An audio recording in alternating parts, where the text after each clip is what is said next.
Welcome back, fellow armchair generals. This is Gamer1745 here with my continuing playthrough of Hearts of Iron 3 with Black Ice 9.11. And if you haven't already, please subscribe to the channel. Love to see you around more often.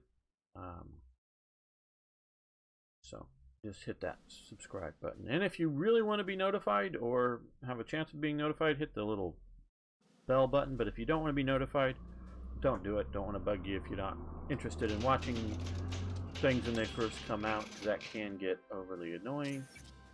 Yes, more of these guys. Okay, I also want to, probably should have done in between episodes to get so many of these HQs just standing around. Let's come over here.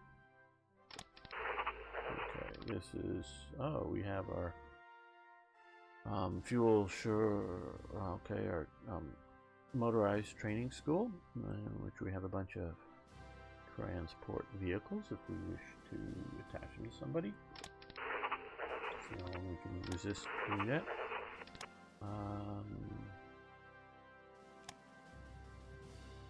Getting a few more of these guys here. Okay.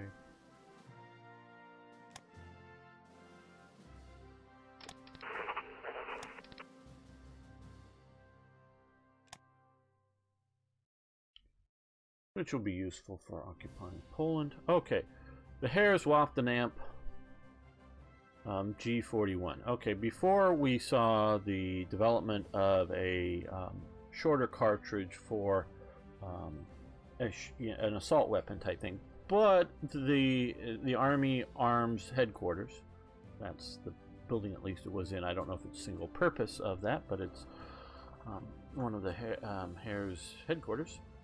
The Army Weapons Department has issued specifications for a semi-auto rifle. No holes for trapping gas for the loading mechanism were to be bored into the barrel of the rifles. The rifles were not to have any moving parts on the surface, and in case of loading mechanism failed, a bolt action was to be included. Mauser and Walter have taken up the challenge to develop a new rifle for the German army. The German army was a very conservative organization. I think that is clear. So it's developing once a semi-auto weapon, because it goes back to, I don't know, one of the first military ones was actually designed by a Mexican officer from the Mexican army, built in Switzerland for the Mexican army, because Mexico didn't have the machinery to build rifles.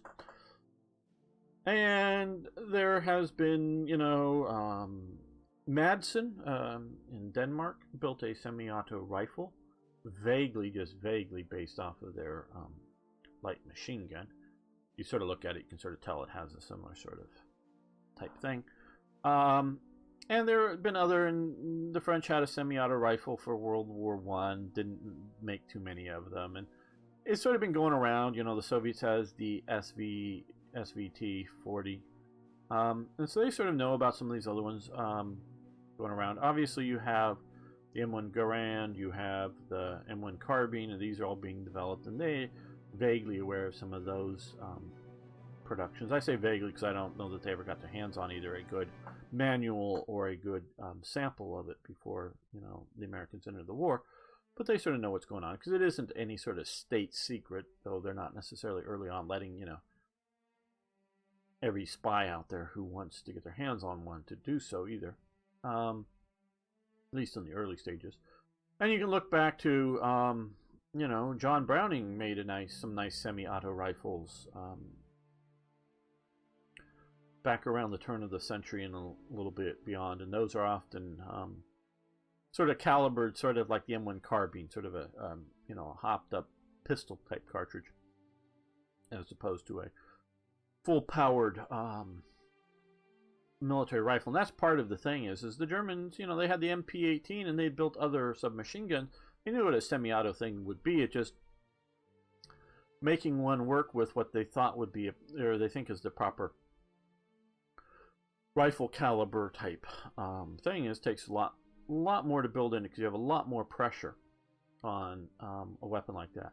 And so if you aren't going to build a machine gun like the, you know, MG34 or even an MG08, you know, something pretty big and heavy, if you're not going to do that, you have real problems dealing with all that pressure in those types of guns and keeping it lightweight enough to operate. And so you have serious problems. And they're also being very conservative. You know, they don't want any moving parts on the outside of it. Well, that's sort of hard to do, especially if you want to have a cocking handle that normally does move. You can design stuff because, like, you know, the FNFAL things don't move on the outside, even though it does have a cocking lever. But it's just another harder design feature. Put in that alternate bolt action, because that's just a screwy thing. That's sort of like saying, we know you're going to build crappy shit, but we want you to do so, but we got to have a bolt action. Because, hey, a cocking handle, like here, will rack in another round. If you don't have the gas system, at least on an FNFAL, properly tuned right, you fire the gun, it goes boom, works just fine. But either the bolt doesn't move at all, or it moves just a little bit but goes back into battery without loading a new one, so you got to rack it by hand. No problem. They didn't want that, you know, difficulty. They wanted a proper bolt action as well. It just adds more weight, adds more complexity. Germans already over-design everything, so it's already going to be a mess. But they put a lot of these extra requirements on it because it's a traditionalist organization. So we can do some support, which will small arms gain that, or we can do more, or we can do none. And this does not affect research for where is it here? Assault rifles here. Doesn't affect research at all, just for small arms. Again, we can see lots of supplies, only a teeny bit more, so we're just going to go support continued development. No, Butcher, heavy cruiser. Let's put that in with the rest of these guys.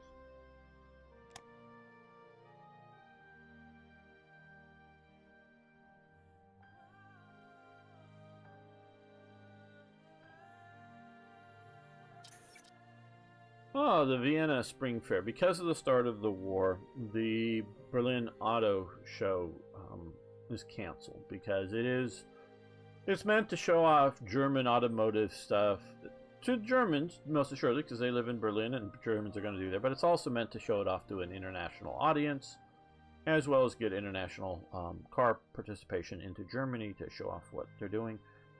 But since that's not going to happen this year, Vienna decides, well, that's a really good idea to have that kind of stuff, but since they're not going to do it, we're going to do it. So they decide to have a spring technical fair opens in Vienna as a replacement for the Berlin International Auto Show. So they decide to do this instead. And it does cover other things than cars, but that's the main thing we're looking at. And it is more of a technical fair, less of a strictly automotive thing. So sort of promoting it in Vienna. Obviously, since the war hasn't happened, we could have had the Berlin Auto Fair, but whatever. They didn't make a 1940 poster for it, at least not that I know of, because of the war. Okay, John Rabb in Nanking. We've, of course, had the Nanking Massacre event happen already. John Rabb is you can see him sort of front and center there, is a major personage in Siemens in China.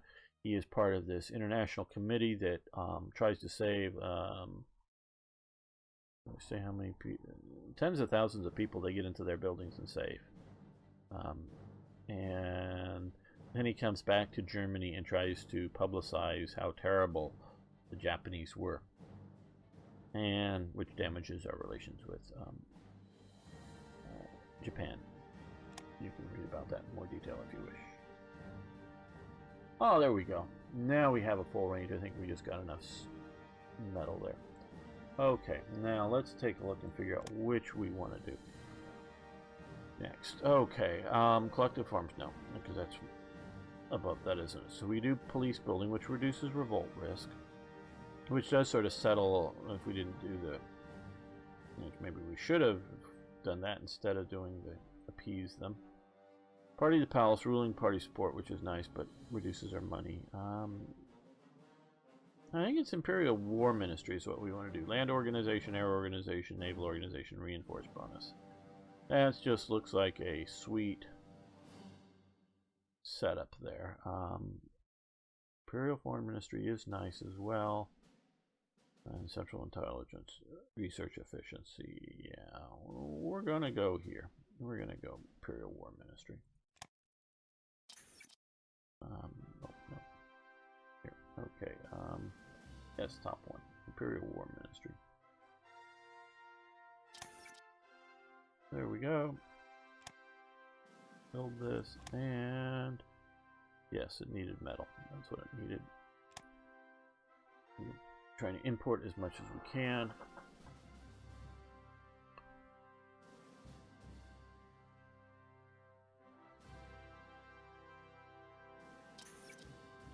Okay, so all that gets bumped up.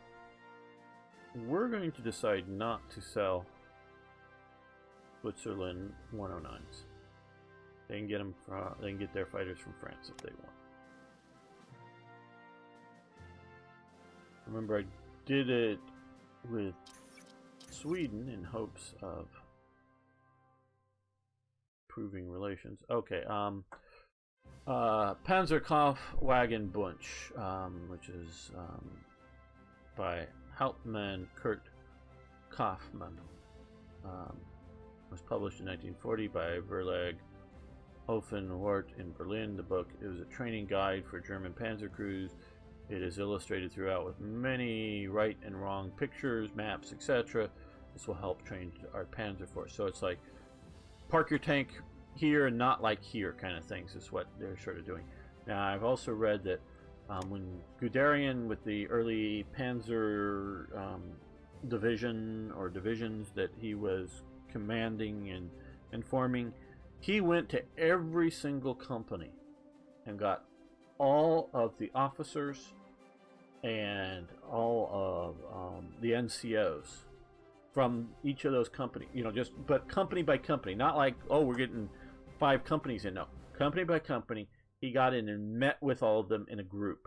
So he would go in and give a talk to them about what he wants the panzer forces to do and how to react, and to my understanding give question and answer. So they all get FaceTime again in a group, and with a company you'll have, I don't know, 5 officers or something, it depends on, and however many NCOs within that, so that's probably less than 30 people in a room at a time, that you're with Guderian himself, and he's going over and explaining out how his armored forces are supposed to work. This is just in the very early days of one of the panzer divisions that he's working with, a couple of the panzer divisions, and so he's really trying to train up this sort of new types of what to do. And this is sort of, I'm sure, coming out of these talks and things of with drawings and sort of photo type things of, park your tanks here so they cover here and here, but don't stick them out in the center of the road or whatever, that kind of stuff. So it really helps out your just a little bit, but various training elements. So Germany is really and I was recently reading that yes, German army is very tradition bound, and it's and it was, and the sort of the old Prussian officer corps, and it's still all there, and it's still all sort of wanting to do everything very traditional in its viewpoint. But most armies don't have a Guderian and a Manstein and a few other guys out there really coming up with this new form of warfare. And it may only be 16 divisions, including motorized division, at the start of the invasion of France, and the other 100+ divisions aren't at all on board yet, but it's still much more than, I don't know, the US is doing, Italy's doing, Japan's doing. Soviets, well, they have a lot of armored forces, so maybe they're doing some of this stuff. Much more than France is doing, that's for sure. Okay. Medium artillery upgrade advance, and I believe that was here, so yes. Okay, so we're going to come over here, and we have this mixed support. Ooh, we can do assault guns now. Yeah, we have just a few of these armored support, but we'll do that right now. Them assault guns. Okay, wind tunnel, and yes, I found out more nations had this than I thought, but Germany does get a little aircraft and twin engine airframe. Research improvement for doing that, or you can do no need, but we're going to pay it.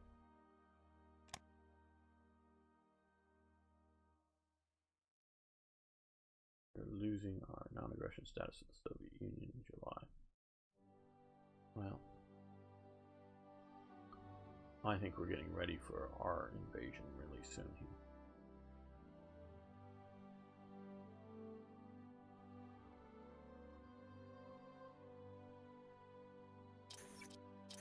Okay,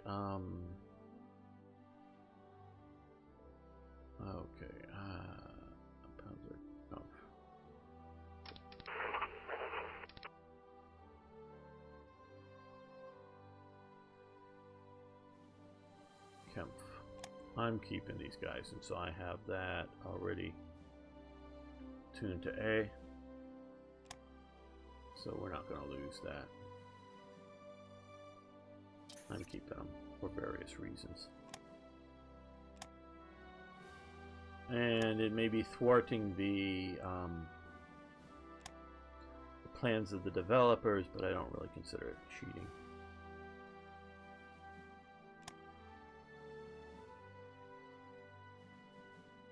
It's like going, hey, you want this gone, but I don't want it gone. Cheating would be, I don't know, spamming out a bunch of them or something.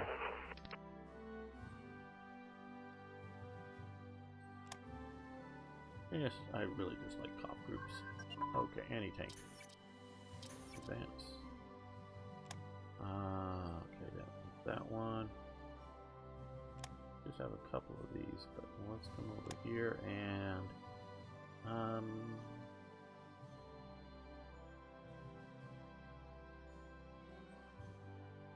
yeah, let's do that. Read our light armor and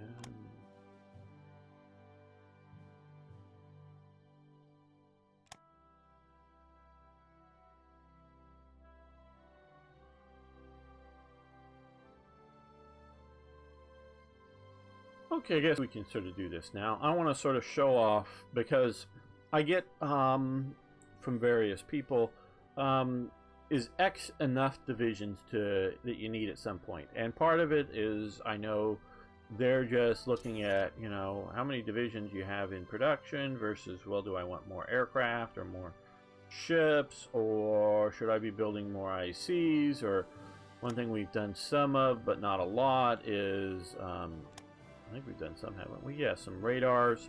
You know, what should you be building is a real question, and I know that's part of the reason why people watch series like this, to get hints. I am not good at remembering X number of divisions is what you need, so I'm an instinctual level player. But to sort of help, we can sort of show off what we have here. Okay, this is Heeres Group Nord under von Bock. And we have one army under it.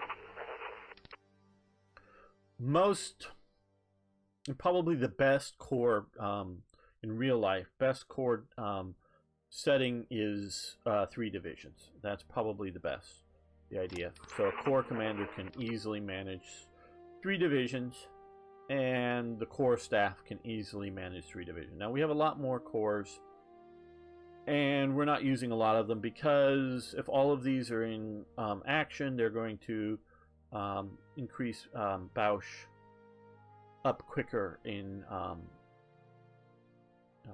levels. That's part of the reason. The other part of the reason is having fewer, better commanders, meaning it's not splitting these staff by 3 ways versus 4, 5 ways or something. Doesn't matter, they get equal bonuses, so it's better to have fewer good commanders in charge of more divisions. So that's sort of a bit of a gamey versus history. If you want to build out historical based stuff, a lot of times you're going to find 3 divisions per corps. A lot of motorized corps have just 2, fewer motorized corps. But so we have this here under modal, another 5 divisions. That's 10 divisions plus, you know, some SA dudes that'll just sort of hang out and fight a little bit. Then over here we've got another corps of 5 divisions there, another of 4 with some of these Slovakian volunteer types. Paulus here with 1 division, some of these others go there. Again, we just have 1 division there, just overly headquartered. Now we're starting. Okay, so that's sort of in the north here. Come down, we can go up to, here's Sud here. That's sort of the northern bunch. More corps than needed to do it. Then we have von Welch here with our panzer and motorized forces, which are pretty damn heavy. You can see that here again, another 5. A lot of these are motorized infantry divisions. Guderians, these are a lot of armored units. Well, Harp with that. I wish I had a bit more, though we're going to easily kick their butts just because we have some units that have gone, you know, back into here and are not yet out, and won't be out until July or something for some of them, which I want to use for France. Don't like the way they do that. Okay, just me bitching and moaning. So that's von Welch. Then we have Reichnau's group again, 3 divisions under that. Full 5 under him. To be most efficient, 5 is sort of the best, but I just sort of have what we have here. And this guy doesn't have anything under him. I'm thinking, well, we're going to crush Poland. That is not a doubtful for me, but we're a little under strength from what I'm normally used to taking on Poland. But these armor units are just going to, motorized units, they're just going to slam right in and just take them down. It's just not going to be any real fight. We have over here this sort of west wall of all the groups of all these just various garrison units, which are eventually going to, once we take the west wall, they're going to go and help garrison the ports. Spare HQ, so we have those 2 there. Then, which I really haven't organized up yet, and going to do so soon, is 1 division, some of the better divisions up here, maybe a few extra here guarding the west wall. Putting the better divisions here because some of these don't have any river blockings, where these guys very much do. So some of these old Czech units are here, along with some SA types. The SA types will just help blunt some of the attacks, but just sort of give you an idea of what we've got here. So we're pretty well. Maybe one of the weaker spots.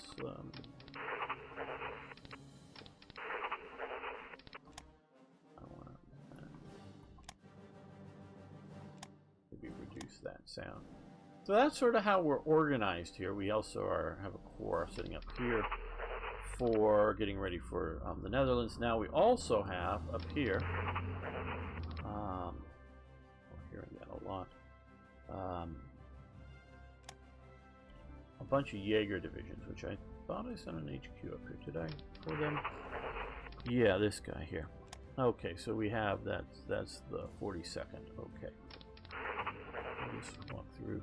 So we have this 5 divisions or 5 mountain divisions, I should say, under Schroner.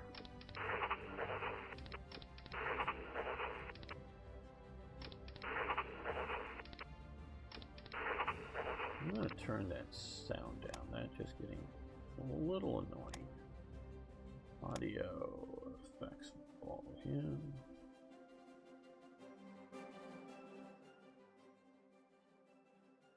And master. Okay, because we're going to be selecting things all the time. That sounds like it popped back up in the. Oh, yeah.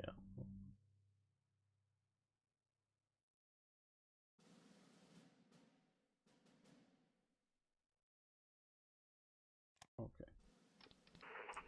Little better. At least to my ears. So. Those are the mountain divisions. That's the SA that are hanging out there. Okay, these guys, these Jaeger units, we're going to give it to Corps. Oh, come on. Favor this.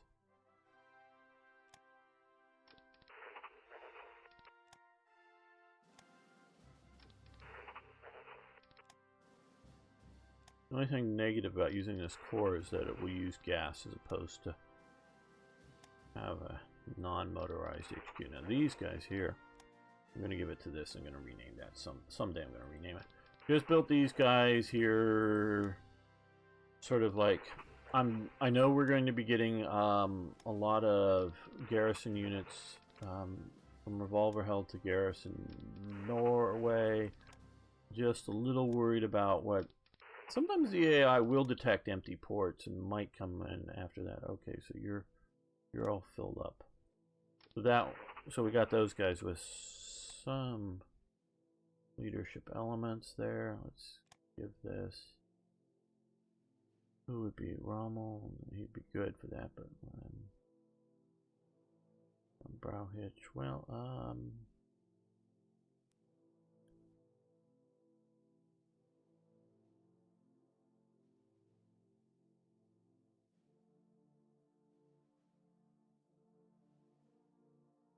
Falkenhurst. Yeah, there we go. He was in charge of the Norway invasion. So this is sort of between these. Well, maybe I should do. Oh, he can stay there. So between these two, we've got 2 corps ready to go into Norway and or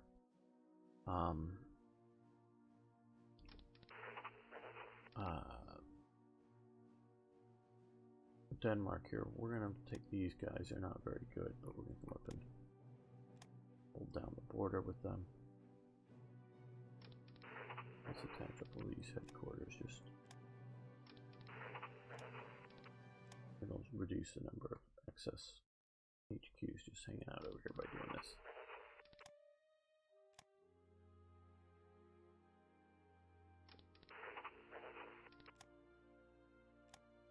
I don't think we're going to attach all of them here, but some of them. They don't really eat much supplies or anything. Okay, well, that's just some of them. Obviously, those are just headquarters. But so we're vaguely getting ready to go north here with that, with the mountain troops and the Jaegers. And we're going to use all of, or well, some of these Totenkopf guys as well as some of the SA as occupiers for Poland once we get territory there. So we have that. Now let's take a look at. I know I was sort of saying May, and that's when I want to do it, but I don't know if I want to wait till May 17th.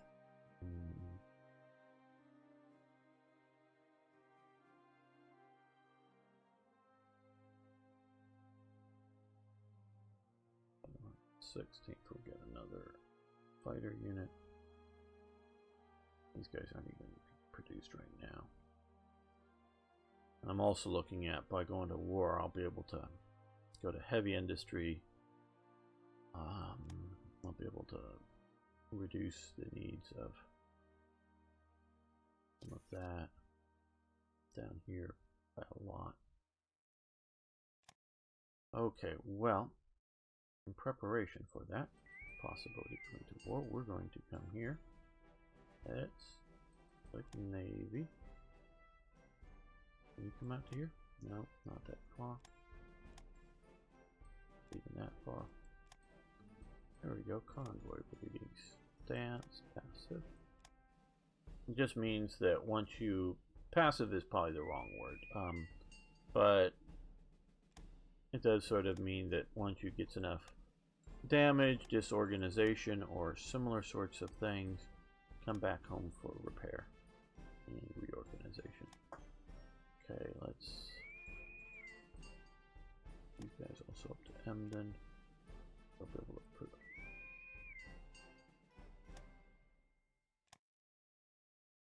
These guys, what I want to do here is...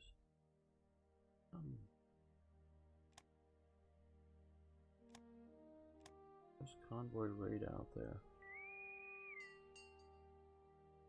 Oh, you guys need to really go. No, come to.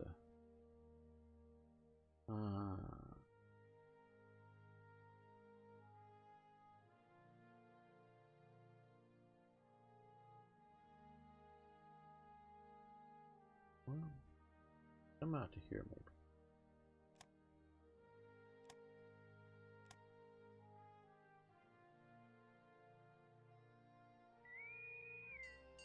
At least not right now. I'm not gonna put my...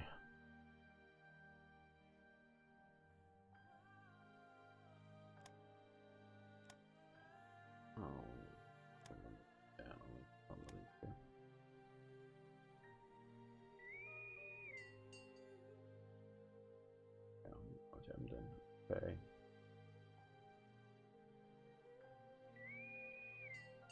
Let's attach.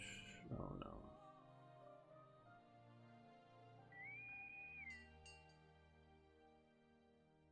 Attach to their parent unit. These are mostly coastal, but they got one sort of regular. And come out here, and we will convoy raid against Poles and whoever may be trading with them. You're going to patrol. You're going to patrol as well.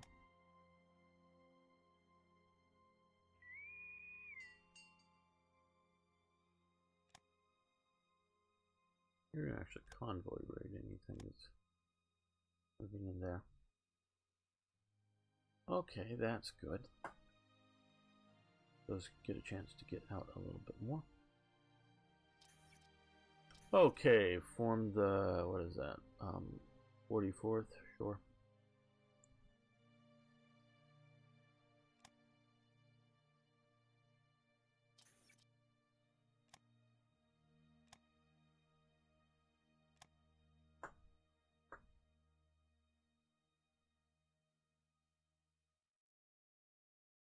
Okay.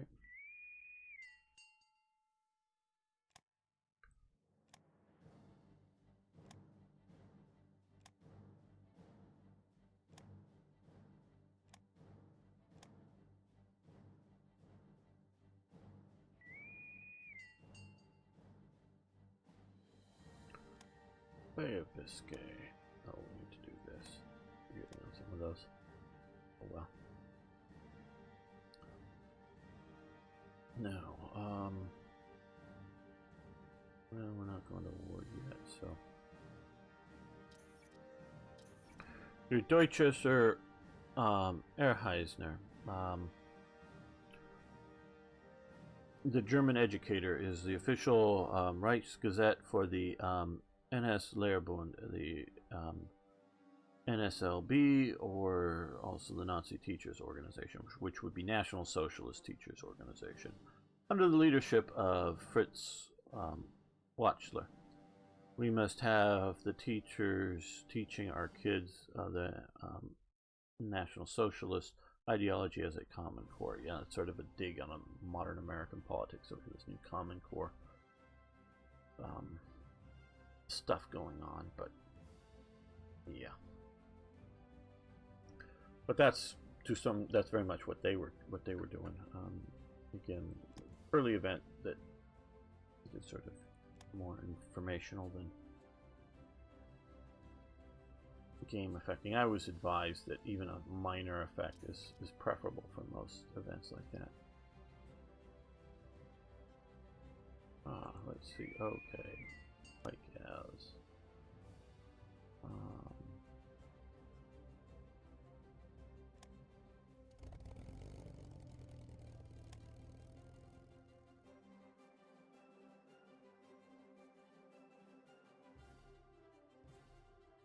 There we go, and let's see if we got a little more. Maybe there we go. We'll give it to Galland. Back from Spain, all happy.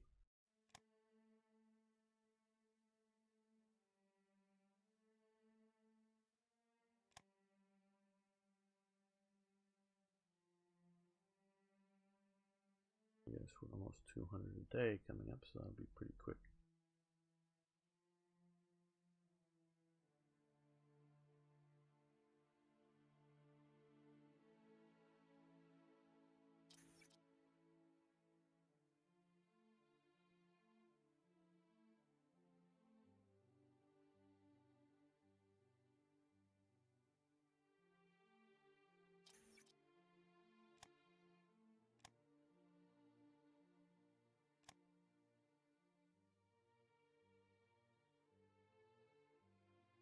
Okay, now what I want to do here is let's grab these guys.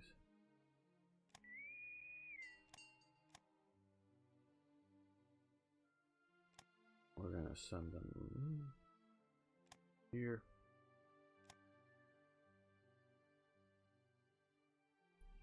They'll be escorted once the war starts out, but I wanted to get these guys here to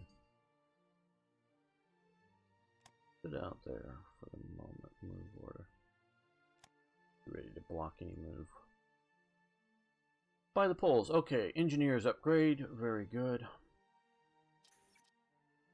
Now that is this one, I think it was. Okay, let's go with motorized engineers upgrade now. And Secretary of Public Information and whatnot has advanced. Okay, which will help us next time we get one of those. Maybe something good or more likely something stupid happening events. Okay, yeah, there we go.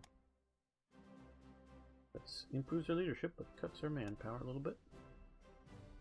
And we're just doing fair on the manpower, in my opinion.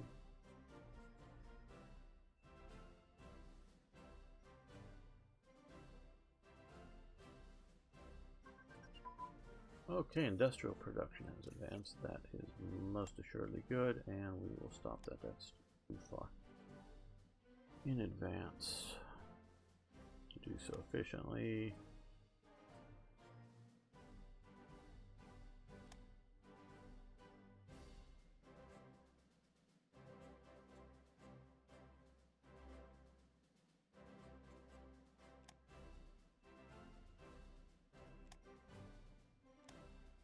And bridging equipment.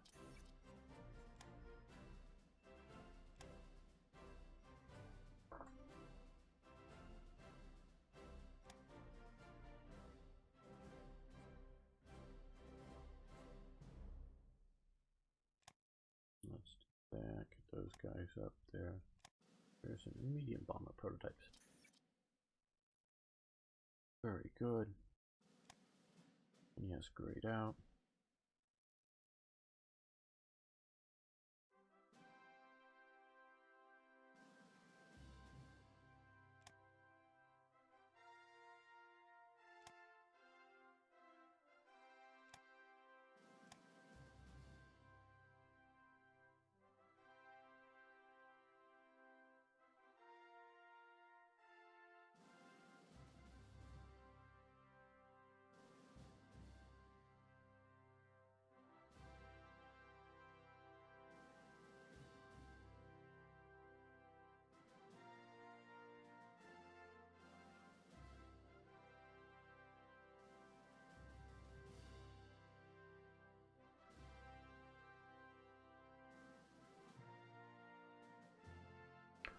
Okay, well, I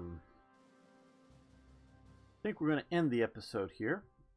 Thanks for liking the videos. Thanks for watching. I do appreciate that. And of course, please post questions, comments, suggestions, ideas. Love hearing from you. See you next time for more Hearts of Iron.